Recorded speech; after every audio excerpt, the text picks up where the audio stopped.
Welcome to Anitha's life style channel. இந்த video Sunday தைப்பூச திருநாள் அன்னைக்கு 11:30 ஸ்டார்ட் ஆகுது.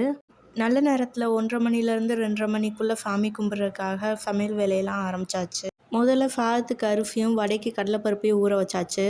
இது பார்த்திங்கன்னா உடச்ச பாசி பயிறு. இது தைப்பூசத்தன்னைக்கு எங்கள் வீட்டில் கண்டிப்பாக பண்ணுவாங்க. இதை நல்லா கழுவிட்டு இது கூடவே மஞ்சத்தூள், 1 ஸ்பூன் எண்ணெய், தண்ணி சேர்த்து இப்போ வேக வச்சுக்கலாம். இன்றைக்கி அவரைக்காய் பொரியல் பண்ண போகிறேன். அதுக்காக அவரைக்காயை பொடியாக கட் பண்ணி அதையும் நம்ம இன்னொரு அடுப்பில் வேக வைக்க போகிறோம். எங்கள் வீட்டில் பார்த்திங்கன்னா தைப்பூசத்துக்கு முன்னாடி கிருத்திகையிலேருந்து நாட்டுக்காய் எல்லாமே செஞ்சிடணும். அப்படி செய்யாத காய்களை மட்டும் நம்ம இன்றைக்கி செய்யணும். நான் அவரைக்காயும் கிழங்கும் மட்டும் செய்யலை, அதை மட்டும் இன்றைக்கி நான் செய்ய போகிறேன். பருப்பு வெந்துருச்சு. இப்போ சாதத்துக்காக பானையில் ஊற வச்சாச்சு. இப்போ அதுவும் கொதி வந்துருச்சு. நம்ம அரிசியை சேர்த்துக்கலாம். அடுப்பில் எல்லா பர்னர்லேயும் நம்ம செய்ய வேண்டிய டிஷ்ஷெல்லாம் அடுத்தடுத்து வச்சாலே நமக்கு சீக்கிரம் வேலை முடிஞ்சிடும். அடுத்து ரசம் வைக்கிறதுக்காக எல்லாத்தையும் ரெடி பண்ணிகிட்ருக்கேன். இந்த ப்ரெஸ்டீஜ் 3 பர்னர் ஸ்டவ்வில் பார்த்திங்கன்னா பர்னர்லாம் நெருக்கமாக இருக்கிறது தான் கொஞ்சம் ட்ராபேக்கு. கொஞ்சம் பெரிய பாத்திரமாக 3 பர்னர்லேயும் ஒரே டைமில் நம்ம வைக்க முடியாது.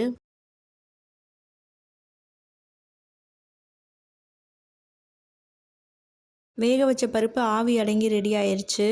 இப்போ நம்ம நடுவில் இருக்கிற பர்னரில் சாத பானையை தூக்கி வச்சுட்டு அதை தாளித்து விட போகிறோம். இந்த பருப்பை மண்சட்டியில் தான் தாளித்து விடணும். அதுக்காக நான் மண்சட்டி எடுத்திருக்கேன். மண்சட்டி ஹீட் ஆனதும் நல்லெண்ணெய் ஊற்றி ஜீரகம், கருவேப்பிலை, பட்டை வத்தை, பெருங்காயத்தூள் மட்டும் போட்டு பருப்பை இதில் மாற்றி ஒரு 5 மினிட்ஸ் மட்டும் கொதிக்க விட்டு இறக்கிடலாம். அவ்வளோதான், பருப்பு ரெடி ஆயிரும்.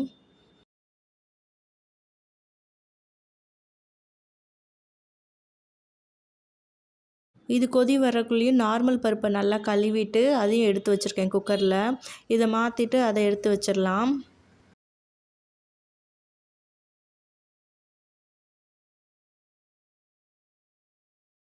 இப்போ அவரைக்காயும் வெந்து ரெடி ஆயிடுச்சு. இதில் தேங்காய் பூவை மட்டும் நம்ம போட்டு இறக்கிடலாம்.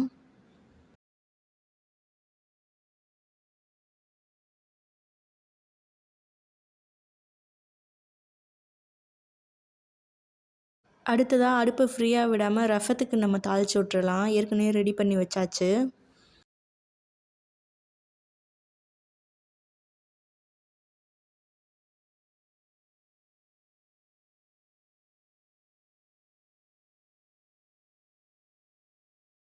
ரசமும் நுரக்கட்டி வந்துருச்சு. இன்றைக்கி பாசிப்பருப்பு பாயசம் வைக்க போகிறேன்.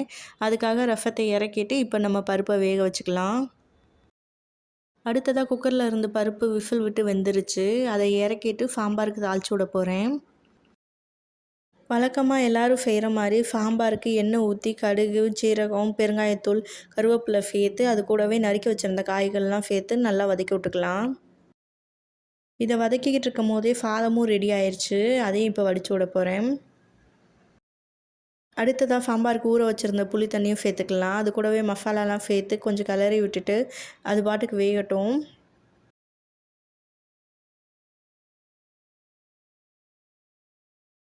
சாம்பார் கொதித்து காயெல்லாம் வெந்து வரக்குள்ளேயும் வடைக்கு ஊற வச்சுருந்த பருப்பை மிக்சர் ஜாரில் சேர்த்து வடைக்கு ரெடி பண்ண போகிறேன்.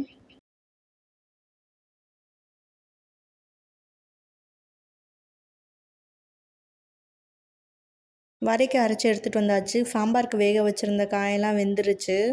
சாம்பாருக்கு வேக வச்சுருந்த துவரம் பருப்பையும் சேர்த்து நல்லா கலந்து விட்டாச்சு. அடுத்து கிழங்க வேக வைக்க போகிறேன். அதுக்கு மஞ்சத்தூள் மட்டும் சேர்த்து கிழங்க இப்போ வேக வச்சிடலாம்.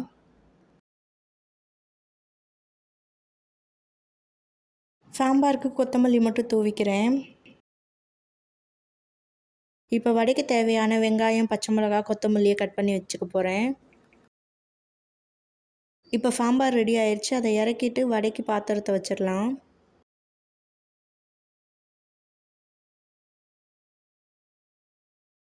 இங்கிட்டு பாயசத்துக்கு பாசிப்பருப்பும் மலர்ந்து வெந்துருச்சு. அதில் தேவையான அளவு பால் சேர்த்துக்கிறேன்.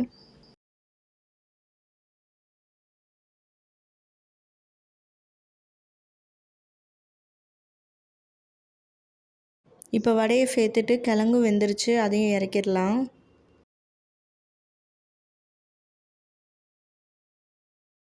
இப்போ பாயசத்துக்கு ஏலக்காய் தூள், வெல்லைப்பாகு சேர்த்து நல்லா கலந்து விட்டுக்கலாம். வடை ஒரு பேட்ச் ரெடி ஆயிடுச்சு. அதை எடுத்துகிட்டு இன்னொரு பேட்ச் சேர்த்துக்க போகிறேன். அடுத்ததாக பாயசத்துக்கு முந்திரி பருப்பை நெய்யில் வதக்கி சேர்த்துக்கலாம். இப்போ வடையும் ரெடி ஆயிடுச்சு. அதே இதிலே அப்பளத்தையும் போட்டு எடுத்துடலாம். அப்பளத்தை போட்டு எடுத்ததுக்கப்புறமா அந்த எண்ணெயை வேறு ஒரு பாத்திரத்தில் மாற்றிட்டு கொஞ்சமாக எண்ணெய் சேர்த்து அது கூடவே கிழங்கு, கருவேப்பிலை, மிளகாய்த்தூள், உப்பு மட்டும் சேர்த்து நல்லா வதக்கி விட்டுக்கலாம்.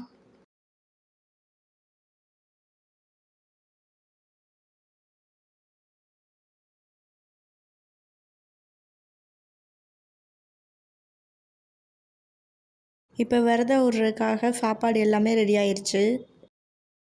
எல்லாத்தையும் நல்லபடியாக சீக்கிரம் சமைச்சு முடிச்சாச்சு. டைம் பார்த்திங்கன்னா 1:30 ஆக போகுது. இது எல்லாத்தையும் இப்போ இலையில எடுத்து வச்சு சாமி கும்பிட்ற வேலையை ஆரம்பிச்சிடலாம். இந்த வீடியோ உங்களுக்கு பிடிச்சிருந்தா நம்ம சேனலுக்கு சப்ஸ்கிரைப் பண்ணிக்கோங்க. தேங்க்யூ.